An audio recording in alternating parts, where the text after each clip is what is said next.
This billet main girdle is the next best thing to a billet engine block, but it's more than just a main girdle.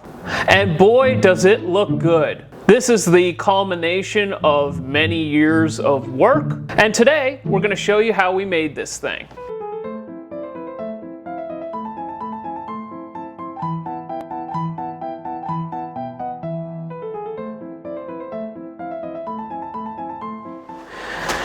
Alright guys, this right here is my first attempt. And this was just meant to be a block brace slash girdle. We built this like 3 years ago and I sort of gave up on it. As you can see, it's made out of steel. The reason that I gave up on this was I didn't really consider the thermal rate of expansion of aluminum versus steel. So let's go over the concept here. With a design like this, the goal is to tie the main caps into the oil pan rail. Basically, you bolt down through this ladder style block brace, and then it clamps your main caps, which are down here, down into the engine, and then ties it into the oil pan rails. The idea is to keep the main caps from moving any direction. And it's not a terrible design, but I think we can do better.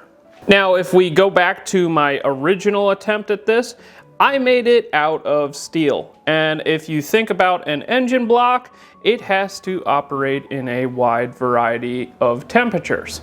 It may start out at -20 degrees Fahrenheit and then warm up to over 200 degrees. That's a pretty big swing in temperatures. And if you think about it, this block here is made of aluminum.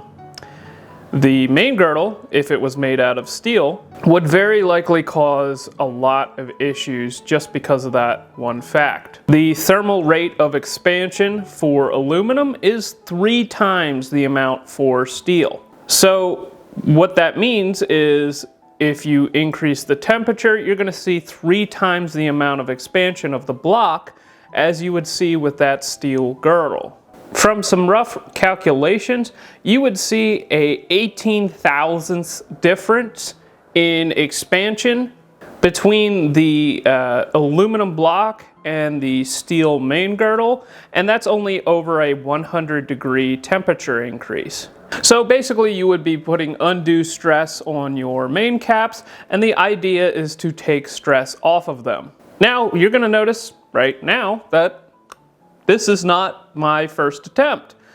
This is actually a main girdle that we got with Jeff's engine that we are now installing into the Camaro project that we just started. As you can see, it's sitting here on this mock engine and not in the car at the moment. And we're about to tell you why. First off, these head trains, not adequate. We could always open those up and fix that problem, but the more pressing matter is this style of main girdle has eliminated one of the more important features of the factory main girdle. And that is what you see right here. These little wings here that come off of the factory main girdle actually get really close to the crankshaft as it's rotating through the engine. And what that is meant to do is to scrape oil off of the crankshaft. Without these, I have heard some anecdotal evidence that the oil return is massively affected. So we are hurting our oil return with these little tiny drains here, and we are hurting our oil return again by not having our crankshaft oil scraper. And for that reason, I'm out. Therefore, with my design here, I tried to mimic that factory geometry as closely as I could. And I think that it will help to scrape oil off of the rotating assembly and make this package as efficient as possible. One other feature here that I want to go over is how big my cylinder head oil drains are. As you can see, I made them as large as I could with respect to the holes in the engine, and I think that is nothing but good. Continuing our discussion on material selection, we actually didn't go with a traditional 6061. Now, this is still 6061 aluminum, but it is a material that is called Alka 5. And instead of being flat rolled like traditional 6061, it is actually cast. And yes, this will be a little bit weaker than regular 6061, but what we get with something like this is it has much better machining properties for something that has to be rather precise. Now, when you order this stuff, it comes in a nice machined surface that is very flat.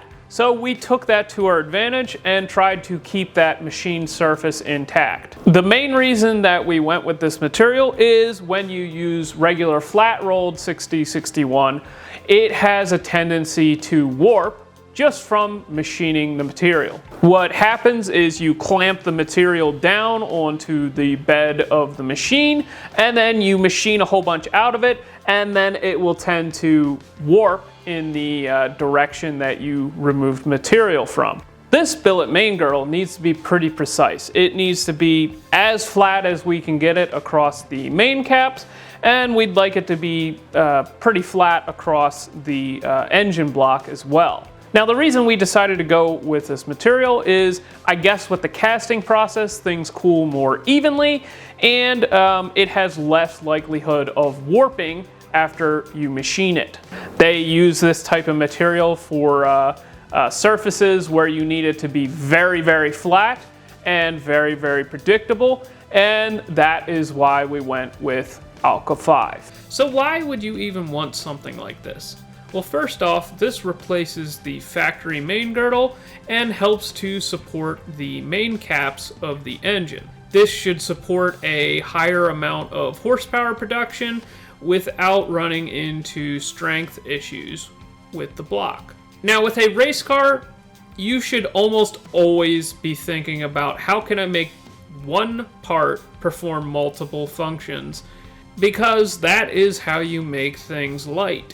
And we did the exact same here. This also functions as a crankshaft oil scraper and a sort of windage tray to keep the liquid oil that will be down here in the bottom away from the rotating crankshaft. And it does this by sort of funneling the oil that is taken off of the crankshaft and either spinning it down into this vertical hole or into this hole on the bottom. Now that the design was done, this is kind of where my area of expertise and comfort ends. And I needed to call in some help. Luckily, I have a friend who has spent the past couple years becoming an absolute expert on CNC machining. In fact, he has built his own CNC machine in his garage using pretty much all custom parts, and the machine is capable of doing this, but probably not perfectly suited for it. But he really wanted to test the capabilities of his machine, and he offered to help out. So I shared the model with him, and he went absolutely nuts. And you can see that all of these line items here are all different machining operations that had to occur on the block of aluminum that we started with. I am super thankful that I have friends like him, and frankly, it probably would not have happened had he not helped out.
am a big fan of the space program, and I took a lot of inspiration from how they do their fuel tanks for how I did this design in my oil pan.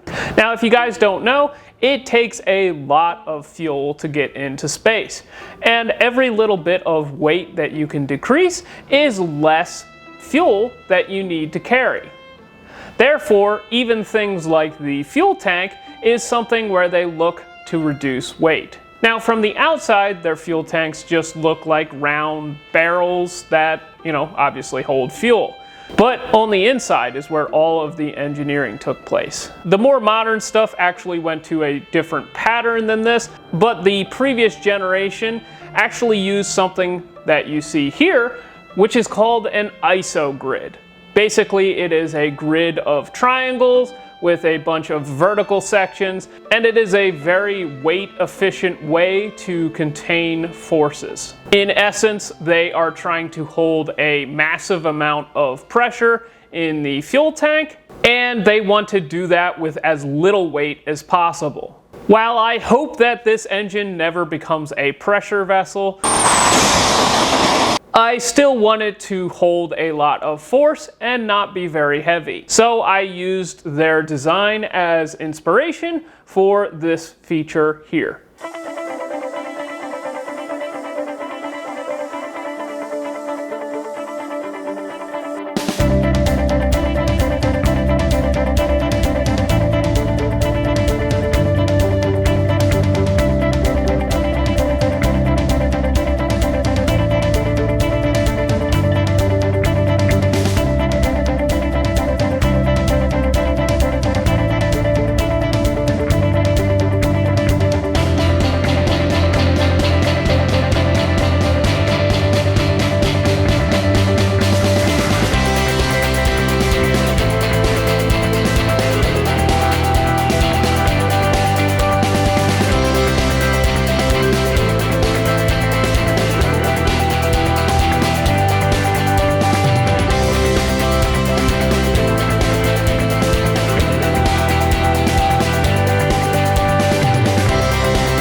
Now, I know a lot of you, the first thing that you're going to ask is, where can I buy this?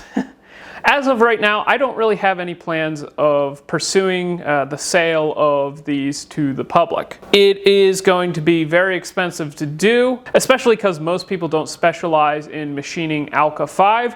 And as we found out with my buddy Bryson, it's pretty difficult to do. I could see something like this easily costing $2,500 to $3,000 for something that could be sold. And another thing is, I don't know if there is a market for it. So for now, you're just gonna have to watch us get some use out of this, and maybe if it does well, a market will present itself. One other thing that I wanna spend a bit of time on is my buddy Bryson.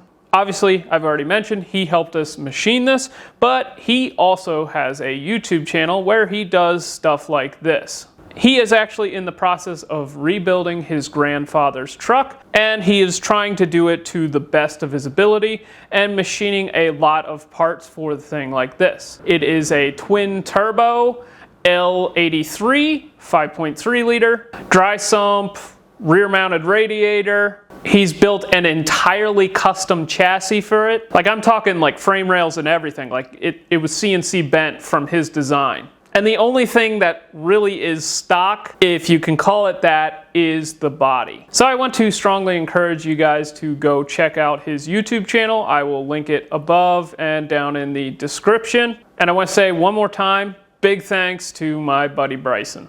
So with that, I think we're going to end this video off here. Are you guys excited to see this billet block brace / main girdle / crank scraper / dry sump pan see some action? Leave a comment down below and let me know what you would put yours on. Make sure that you like, comment, and subscribe, and we'll see you in the next one.